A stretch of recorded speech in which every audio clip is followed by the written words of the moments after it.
Good morning મિત્રો। હવે ફરી એકવાર આપણે જેલાની બ્રિજ પર આવ્યા છીએ।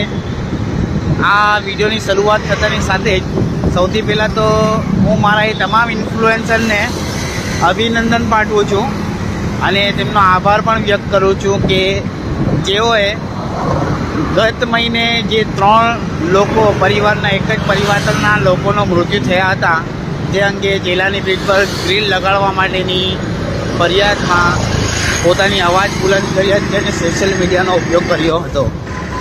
હવે ફરી એકવાર આપણે અહીં આવવાનું સૌથી મોટું કારણ છે કે 1 મહિના અગાઉ આપણા દબાણના કારણે એટલે કે સોશિયલ મીડિયાની ઉપર વિડીયો મુકાયા બાદ દબાણના કારણે આ બંને બાજુ ગ્રીલ નાખવા માટેનું ટેન્ડર બહાર પડ્યું છે।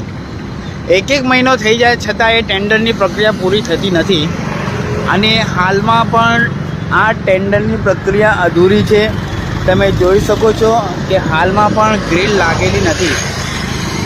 મેં લાસ્ટ ટાઈમ પણ અહીં આવ્યો હતો અને તમામને વિનંતી કરી હતી સોશિયલ મીડિયાના મારફતે કે આપણે આ અવાજ ઉઠાવવી પડશે, કારણ કે જીવ જાય છે એ સામાન્ય નાગરિકોના જાય છે, કોઈ મોટા નેતાના દીકરાના કે કોઈ મોટા નેતાઓના કે મંત્રીના જતા નથી।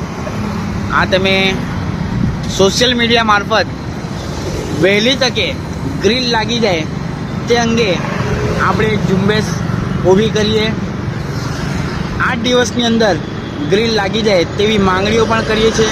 જો 8 દિવસની અંદર એટલે કે આજે તારીખ થઈ છે 14 ફેબ્રુઆરી, આ 8 દિવસ બાદ જો અહીં ગ્રીલ લગાડવામાં નહીં આવે તો આપણે આ થાંભલાઓની વચ્ચે તાર બાંધીને પણ આપણો જે વિરોધ છે એ વ્યક્ત કરશું, કારણ કે સુરત મહાનગરપાલિકા પાસે આ જે બ્રિજ છે એની ઉપર ગ્રીલ લગાડવા માટેનો ગંભીરતા દેખાતી નથી। 3 કરોડ રૂપિયાના ફ્લાવર માટે એ લોકોની પાસે આયોજન છે, એના માટે હાલમાં જ એના માટે એનાઉન્સમેન્ટ કરી દેવામાં આવી, તેના માટે કોઈ ટેન્ડરની પ્રક્રિયા કરવામાં આવતી નથી અને ગ્રીલ લગાડવા માટે છેલ્લા 1 મહિનાથી રાહ જોવાઈ રહી છે કે કોઈ ટેન્ડર ભરશે અને ગ્રીલ લાગશે। ત્યાં સુધી સુરત શહેરના નાગરિકો જોખમમાં રહે તો એ લોકોને કોઈ ફરક પડતો નથી એવું લાગે છે। પ્રશાસનને હું ફરી એકવાર વિનંતી કરીશ કે દિવસ 8માં આ ગ્રીલ લાગી જાય તેવું આયોજન કરજો, નહીંતર આ બ્રિજ ઉપર અમે વિરોધ કરશું।